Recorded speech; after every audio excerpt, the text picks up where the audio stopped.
Opo. Hindi ka pwede lalago sa Panginoon na hindi ka nagbabasa ng Biblia. Ganyan kasimple. Ako noon, akala ko, malago na ako noon sa yung nag-youth forecast. Pero, pag wala kang yung basa, wala hindi pa rin eh. Kasi, bakit sa tingin mo na kung wala ang salita ng Panginoon, hindi tayo lalago? Magbigay kayo ng example. Kung ayon sa inyong pagkaunawa. Tama ba na pag wala ang salita ng Panginoon, hindi lalago ang isang Kristiyano? Tama o mali? Tama po. Ngayon, sa tingin nyo, bakit? Bakit tama yon? Andun yung pastor eh. Nandun yung mga pangako na talagang matibay na pangako. Hindi yung katulad na sinabi lang ng mga parang mga presentor o yung parang conference. Good. Tama po yung sinagot po ni Brother Charlie, no? Tama po yon.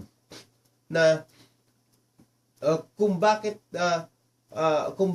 tayo lalago, kasi talagang alam natin yung salita ng Panginoon.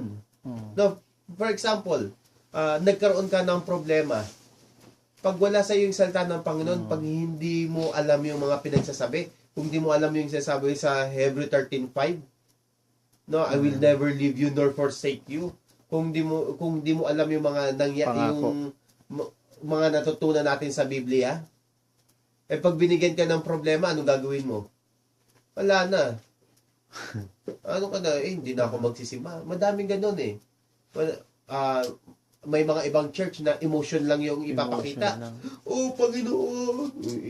Sisimulan sa panalangin na paiyak-iyak. Pero, Panginoon! Iyakan na naman yung tao. Iyakan naman. May mga preaching na panay iyak lang. Mahal ka ng Panginoon. Mahal ka ng Panginoon, yayaman ka. Ganun, may mga preaching na yun ang mas mga lumalaking churches.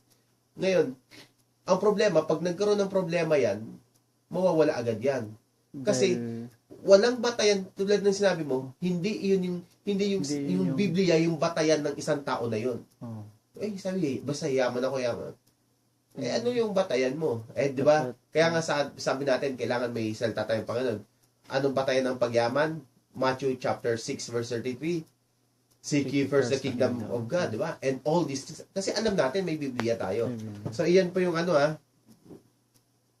So ibig sabihin yung Biblia, ito yung habang lumalago tayo sa karunungan ng Biblia, lumalago tayo sa kaalaman sa Panginoon at lumalago mismo tayo sa ating buhay sa Panginoon.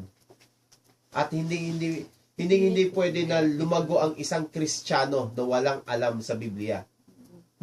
Okay? Pangatlo, bibigyan lang natin to ng mahalaga kasi ang ganda ng pagkakano yan. Sabi niya, ipakita sa magitan ng personal na pag-aaral ng Biblia, lalo natin nakikilala si Jesus. 네, 내려가겠습니다. Ito ba na lang? Dali mo yun na rin yung cellphone. In case na Kaya, hindi, tatawag na lang yan. Dali mo na yung cellphone mo. Ito na, habang nakikilala natin ang Panginoong Jesucristo, doon lalo natin, yung pananampalataya natin. Pero hindi to usapang utang Of course, agad maaari. Kaya pala hindi ako pinahiram. Ibig sabihin, hindi pa sapat yung Wala daw garantor. di ba may ganun talaga eh. Di ba may garantor, may yan eh. Wala pa ng garantor. Pero talaga nga po, pastor, itong minsan, di ba, nagbabasa, syempre, medyo maaga kami natatapos sa trabaho. Ang kabuuan ng Biblia, parang sa tingin ko, yung pagliligtas ni Kristo sa Of course. Babalik tayo sa John 3:16 for God so loved the world. Nakakaano. Okay?